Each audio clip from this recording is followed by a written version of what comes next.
yang pembimbingan terhadap stunting, katanya desa juga ada yang sudah jalan. Kemudian juga anak balita. Yang kemarin itu kita fokuskan adalah yang PMT karena itu jadi sing paling cepet lah. PMT yang paling cepet untuk yang sudah lahir stunting itu. Itu 2 juta dari puskes 1 puskes 2. Nah, kemarin yang pada rujukan untuk penanganan stunting. Di sana menerima BPJS. Jadi kalau anak-anak stunting yang belum mempunyai BPJS, ya segera supaya membuat BPJS yang gratis. Gitu ya. Itu antara lain untuk penanganan yang bermasalah, karena yang bermasalah itu memang bisa dikatakan dibayi PMT bolak-balik kan kayak gitu aja. Misalnya ada yang thalassemia ya, puskes 2 ada yang thalassemia. Bisa mana ya? Kita salah ya? Apa betul ya? 12 desa itu mohon perhatiannya yang terkenal sama kita saya mana?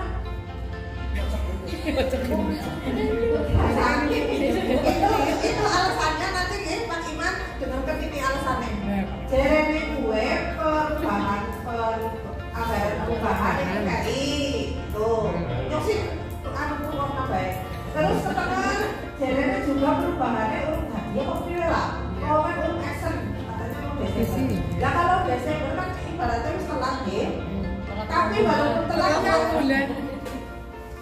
anak kan pemberian PMT tidak bisa ditumpuk ya, kayak misalnya makan obat sehari 3 kali, apa balik sebulan langsung blok, ini nggak bisa gitu kan, nggak bisa. Jadi ya itu solusinya nanti tetap dianggarkan tetap 3 bulan ke depan kan. Kemudian lanjut Mbak, lanjut. Ini desa itu antara lain saya merangkum dari yang sudah melaksanakan kegiatan untuk stunting, yaitu 1 melaksanakan rembuk stunting di desa masing-masing. Mengadakan kegiatan percepatan penanganan menggunakan dana desa betul. Yang belum itu karena keterlambatan. Kemudian 3 peningkatan kapasitas KPM, ini termasuk di sini nih. Kemudian pelatihan satin. Pelatihan satin ini desa mana yang sudah? Pamijen. Oke ya. Kemudian 5 menyelenggarakan kelas ibu hamil semua desa ya. Nah, menyelenggarakan kelas anak balita mana ini? Sudah. Semuanya sudah. Kemudian memberikan makanan tambahan. Nah ini yang kita laksanakan ini kan tujuannya ini supaya serempak loh. Dari anjuran supaya melaksanakan, akhirnya muncullah Oktober, November, Desember. Sekaligus juga anggarannya supaya nanti ditutup anggaran sudah tidak ada saldo lagi untuk di bulan Januari. Itu harapan kita loh Pak Iman. Itu harapan kami ini setelah rembuk dengan kecamatan dengan puskesmas gitu. Nah kemudian membuat laporan pelaksanaan penanganan stunting. Mbak Eka laporannya. Nih, ini laporan desa yang bagus ini yang sudah dilaporkan saya. Desa Bukit Kidul. Ini yang baru datang dari mana? Oh, gitu. Saya mau ngomong di depan. Saya ini mewakili sama. Pokoknya ini kupas-kupas lah. Nah, setelah laporan ini, terus Mbak Eka. Ini hasil jepretan-jepretan pada saat pembelian PMT kepada anak-anak stunting mulai dari pada itu anggarannya, tidak perlu disebutkan sudah terlihat. Kemudian Karangmau, lanjut Mbak Eka. Kemudian Bukit Kidul, kemudian Temulor, terus Karangsalor, terus Karangtengah, Kebumen, Pamijen, Purwosari, Rempoa. Saya dokumentasikan semuanya itu karena sebagai laporan ke Ibu Bupati selaku Ibu Bupati sebagai anggota tim penanganan stunting tingkat kabupaten. Tuh, Jadi dari 10 desa ini sudah terhitung menyerap dana enggak? Nah, dana diperkirakan itu sudah seperti itu terserap untuk pembelian makanan tambahan. Oke. Untuk desa yang belum, kami harapkan tetap melaksanakan 3 bulan. Oke. Sehingga nanti bisa ada perkembangan. Karena setelah rapat kemarin itu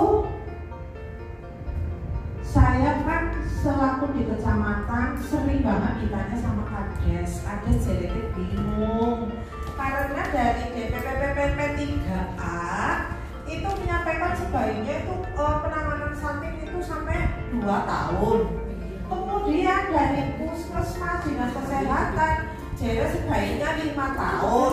Karena otomatis Kadesnya pada bingung. Akhirnya saya tanya kepada 2 ide itu DPPPKP dan Puskesmas.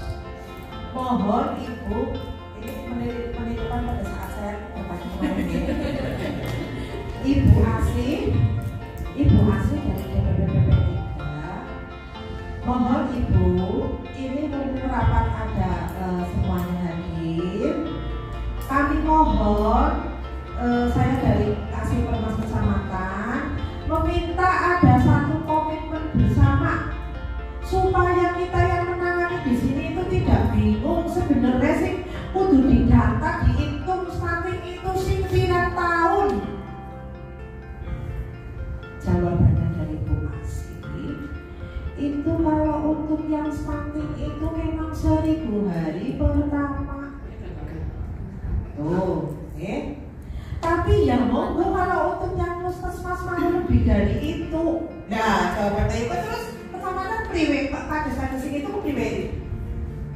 Ya terus minta, loh Bu, kita di sini itu kan satu data mestinya untuk semua yang meminta kan.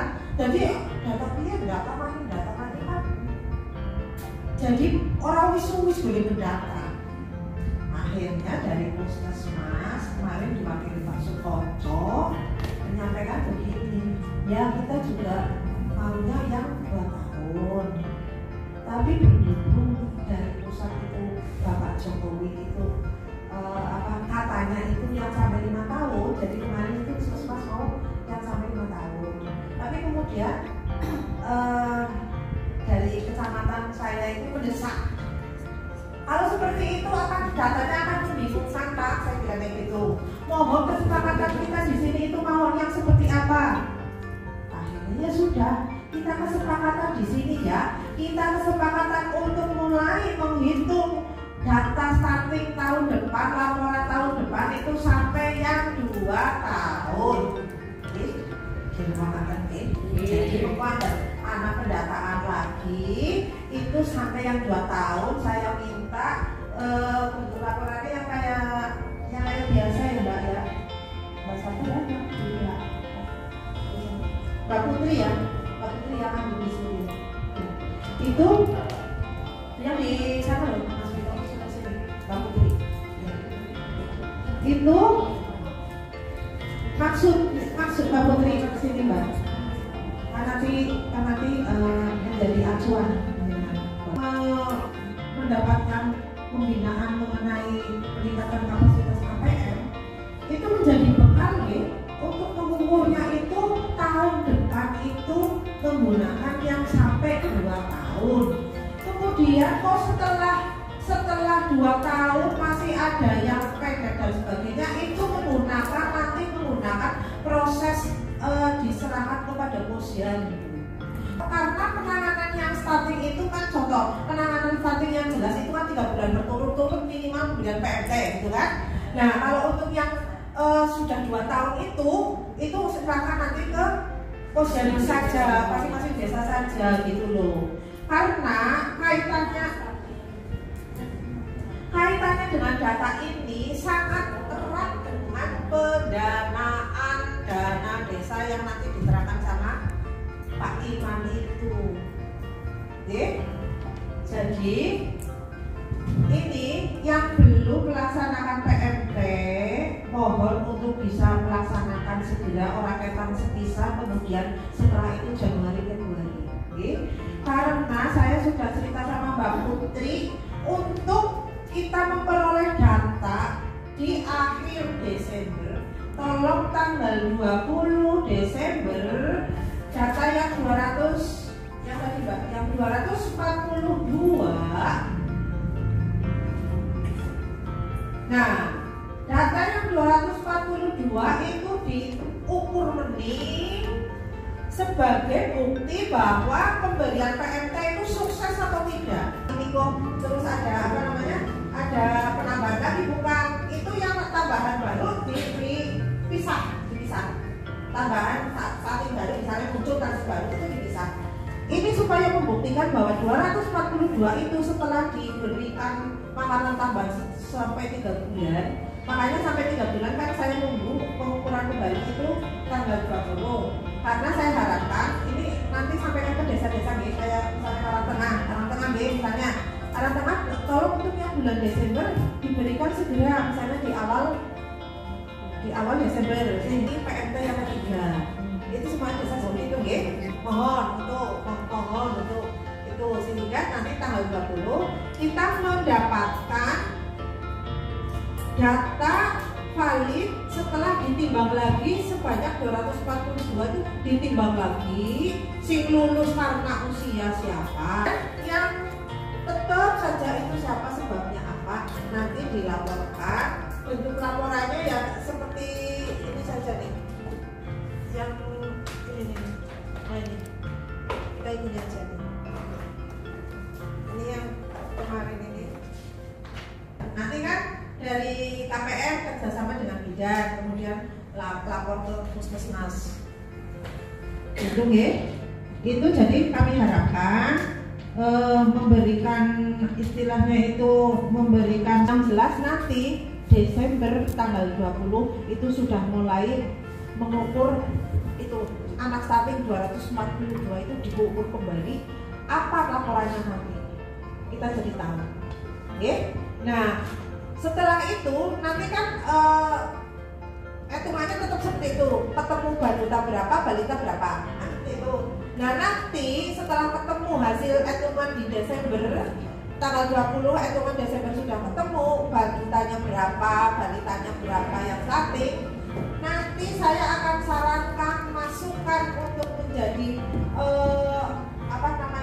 menjadi PR untuk dikelola, untuk ditangani oleh desa adalah yang balita. Setelah ditambah yang mungkin ada baru lahir kan ada mungkin ya, selama sampai pengukuran Agustus kan bulan September, Oktober, November kan mungkin ada balita lagi. Nah itu tolong untuk dipisahkan karena nanti mau dimasukkan lagi, dicampur lagi, direkomendasikan ke desa pada saat penyusunan APBDes induk sekitar Desember nggih Pak Iman nggih, itu kita sudah punya data dari penghitungan di Desember itu. Itu kira-kira dari kami. Nggih. Sepertinya untuk hasil dari mini lokakarya, kemudian unek-unek saya mengenai kesepakatan penanganan stunting dan data stuntingnya itu seperti apa sudah saya sampaikan, dan saya juga menyampaikan satu lagi itu kemarin saya tanyakan kepada DPPKB, setahu saya itu memang ada TPK, ada KPR. Jadi kemarin saya nanya, Bu, ini di forum seperti ini, Minlok ini yang katanya menangani stunting, kok kenapa KPM yang itu juga sedikit banyaknya ada pengeluaran dana dari dana desa, kenapa nggak diundang sekalian gitu loh? Gitu kan? Nggak apa-apa, ini jadi nggak tahu kan? Saya tanya seperti itu. Terus gini, ya kami tahu memang ada KPM, tapi mungkin mereka tuh fokusnya itu ke PLKB. PLKB itu mungkin leadingnya bukan dari Pemdes ya, Kementerian Pemdes nih, beda mungkin ya, beda lah itu mungkin enggak? Nggih, karena beda pimpinan mungkin nggih. Nggih. Nggih. Cuma saya menyampaikan kayak gini, Bu, kalau misalnya mau penanganan yang secara totalitas, mestinya siapa baik sih ngurusin stunting atau kumpulan kabeh kok jadi satu kata kan begitu. Jadi kemarin menyampaikan ya bukan sih harapan. Ya besok lagi insya Allah kalau ada minlok insya Allah mau mengundang. Begitu nggih. Itu dari saya. Silahkan nanti mengikuti pembinaan dari para narasumber yang sudah siap. Nanti dari saya mewakili Pak Camat cukup sekian, kayaknya sudah jelas. Intinya nanti adalah mengenai dievaluasi kembali, diukur kembali, ditimbang kembali, dan ketetapannya itu adalah sampai 2 tahun. Ya. Demikian dari kami. Mohon maaf jika ada kekurangan. Tutur kata saya kalau ada kesalahan mohon dimaafkan. Terima kasih. Wassalamualaikum warahmatullahi wabarakatuh. Bismillahirrahmanirrahim. Assalamualaikum warahmatullahi wabarakatuh. Waalaikumsalam warahmatullahi wabarakatuh. Puji syukur kehadirat Allah Subhanahu wa taala atas nikmat sehat jasmani dan rohani nggih Bapak Ibu, sehingga pada pagi hari ini kita bisa bertemu dalam kegiatan peningkatan kapasitas kadar pembangunan manusia dalam upaya percepatan penurunan stunting. Yang kami hormati Bapak Camat Kecamatan Baturaden atau yang mewakili, yang kami hormati Bapak atau tim dari Puskesmas Baturaden Baturaden 1 maupun Baturaden 2. Kemudian yang kami hormati Bapak Ibu peserta pertemuan terdiri dari kader pembangunan manusia, kemudian pendamping desa pendamping desa, sekalian koordinator Pak Iman sebagai koordinator Alhamdulillahirrahmanirrahim. Pada pagi hari ini merupakan kegiatan dari tindak lanjut kemarin kita sudah pernah ada kegiatan di kabupaten Bapak Ibu. Nah pada hari ini supaya kegiatan yang kemarin itu bisa tersampaikan di panjenengan semua, untuk itu diadakan kegiatan seperti yang kemarin kita adakan di kabupaten, kemudian diadakan di kecamatan. Harapannya ibu-ibu kader pembangunan manusia ini lebih paham kemudian mendapatkan ilmu juga tentang tupoksi panjenengan sendiri sebagai kader pembangunan manusia. Tentunya kan dibentuk karena memang adanya stunting Ibu laras Nah terkait dengan tugasnya panjenengan sebagai kader pembangunan manusia, kemarin sempat sekilas ada 1-2 kader yang menghadiri kami setelah kegiatan. Mereka itu ada yang belum paham Bu, belum paham sebenarnya saya itu harusnya ngapain saja Bu, seperti itu. Tugas saya sebenarnya apa saja. Ada yang memang belum paham. Nah, saya yakin yang ibu-ibu di sini juga saya kira sudah berperan aktif Bu di masyarakat Bu. Kader pembangunan manusia ini tentunya kan tidak hanya sebagai KPM saja Bu. Di Posyandu juga sebagai kader kesehatan juga Napa malih Bu? PPK, PKK, napa malih Bu? PSN itu juga benar. Posyandu, Posyandu, dorongan luar biasa dan ini tentunya menjadi kadang-kadang ini kira jenengan merasa saya sudah banyak sekali kegiatan saya, jadi mungkin harusnya sih untuk yang kader pembangunan manusia ini apa saja yang perlu saya lakukan. Nah kemarin di kabupaten kan kita sudah membahas nanti mungkin akan lebih diterangkan sama Pak Iman bahwasanya kader pembangunan manusia ini punya hak penuh berperan serta berpartisipasi aktif dalam penganggaran dana desa terutama untuk kegiatan stunting. Nah, berbicara tentang stunting ini Bapak Ibu, bahwa stunting itu kan tidak hanya PMT dan PMT Misalnya kalau di desa itu sudah menganggarkan untuk PMT dianggapnya sudah berperanan. Sementara untuk stunting ini harusnya kita kan lebih ke preventif ya, pencegahannya. Nah, untuk merubah atau menurunkan angka stunting ini kan memang butuh effort, butuh kerja keras ya. Tidak hanya anak diberikan PMT sudah terus sembuh itu susah ya Bu, karena ini prosesnya itu panjang, mulai dari ketika remaja, kemudian menjadi perempuan dewasa, kemudian hamil, itu juga kan harus disiapkan supaya tidak melahirkan generasi stunting. Nah, terkait dengan panjenengan nanti kan juga akan dibahas secara lebih luas, apa saja sih dana desa yang digunakan untuk percepatan stunting ini, untuk kegiatan apa saja. Nah, termasuk di situ juga nanti ada mungkin ini buat gambaran jenengan ya, untuk kelas ibu hamil, kelas ibu balita itu juga perlu ya Bu, karena merubah perilaku ibu balita itu kan susah ya Bu, tidak sekali dua kali ya. Jadi perlu adanya memang ini ilmu yang terus menerus ya. Jika intervensinya Pak ibu balita itu juga harus kontinu ya, supaya merubah perilaku, bahwasanya penanganan stunting ini dari ibunya juga penting ya, merubah perilaku, kemudian bagaimana cara menyajikan makanan untuk anak ya setiap harinya. Anak itu butuhnya apa nih Bu? Makannya itu apa? Protein ya dan lemak. Nah, sementara ini kan banyak di masyarakat langsung penting anakku makan banget ya. Nah, untuk komposisinya mungkin kan memang belum semuanya paham ya. Nah, anak-anak butuhnya protein tinggi. Betul, memang untuk di atas 2 tahun kalau sudah stunting kita akan sulit. Nah, memang kita kejarnya di 1000 hari pertama kehidupan ya. Nah, bagaimana caranya agar anak-anak ini, data yang di posyandu itu kan data stunted gitu. Bedanya stunting sama stunted apa? Stunted itu berarti beresiko nih, beresiko stunting, jadi belum stunting ya. Jadi data-data yang ditemukan dari hasil penimbangan itu kan anak-anak yang dicurigai. Nah, penentuan stunting sendiri itu kan dari dokter spesialis anak. Nah, dari panjenengan ini deteksi dininya di posyandu itu kan bagaimana Bu?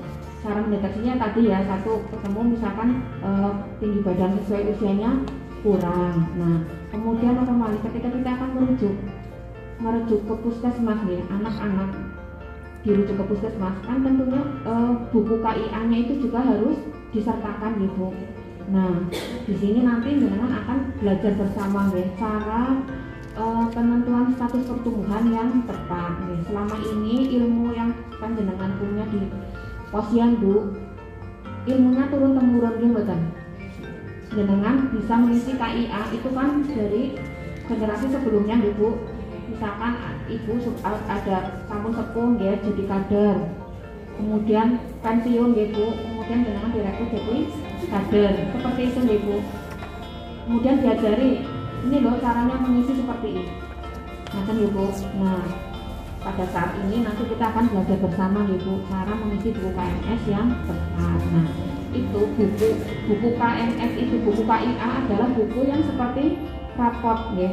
Mulai dari ketika hamil sampai berapa tahun, anak usia 5 tahun ya. Jadi buku itu harapannya harus dijaga supaya tidak rusak ya. Kira-kira kalau sudah mau lulus bukunya seperti apa Bu? Terutama di bagian KMS ya. Dia sangkut ya, kadang ada yang progres kemudian isolasi.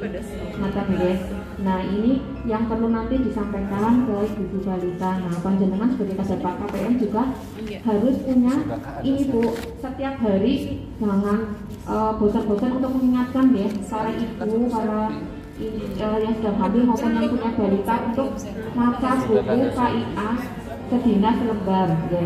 Nah, jenengan nanti bisa setiap hari, misalkan setiap pagi ya upload di status kali foto buku KIA-nya ya, cepret mas niku. Nanti jenengan di captionnya ditulis ibu-ibu jangan lupa maca buku KIA sejelas lembar. Nah itu mungkin disisipkan ya, ada pesan-pesan tentang kesehatan di statusnya panjenengan. Itu mungkin salah satu bentuk dari iklannya panjenengan ya tentang buku KIA. Nah terkait tadi Bu, untuk menentukan merujuk panjenengan ada balita stunting ya, buku KIA-nya harus ditulis lengkap. Kemudian riwayat perkembangan, riwayat kesehatannya juga ditulis lengkap nih Bu. Nah nanti kita juga belajar di situ, harus bisa terbaca Bu. Kira-kira Pak dokter di puskesmas maupun dokter spesialis anak nantinya, misalkan kita rujuk sampai spesialis anak itu, dokter spesialis anak bisa membaca Bu riwayat kesehatannya seperti apa. Oh ini anak kok sering diare. Nah itu kan harus terbaca Bu di bukunya. Nah sementara ini yang ada di masyarakat belum lengkap nih Bu. Jadi nanti jangankan Pak dokter nih Bu, Bu bidan sendiri misalkan dia mau kepriwe, kadang kan karena tidak lengkapnya itu jadi tidak bisa terbaca ya. Jadi riwayat kesehatan juga harus bisa terbaca. Apakah sering diare, batuk, pilek, itu nanti akan menjadi salah satu untuk mendiagnosa ya. Ini anak sering batuk misalkan, jadi nanti Pak dokter tahu. Nah seperti itu. Kemudian untuk bagian yang grafik yang TB per UBU, nah sementara ini belum pernah diisi ya. Nah itu nanti kita akan belajar bersama. Ada mungkin ada tambahan Mbak kita? Mungkin itu saja yang bisa kami sampaikan. Monggo nanti ibu-ibu bisa menyimak deh materi yang akan disampaikan ke panjenengan. Nanti ada 3 materi, monggo kita belajar bersama-sama. Mudah-mudahan panjenengan pulang dari sini mendapatkan ilmu yang bermanfaat nih Bu. Amin ya. Mungkin itu saja yang bisa kami sampaikan. Kurang lebihnya mohon maaf. Wabillahi taufiq wal hidayah. Assalamualaikum warahmatullahi wabarakatuh.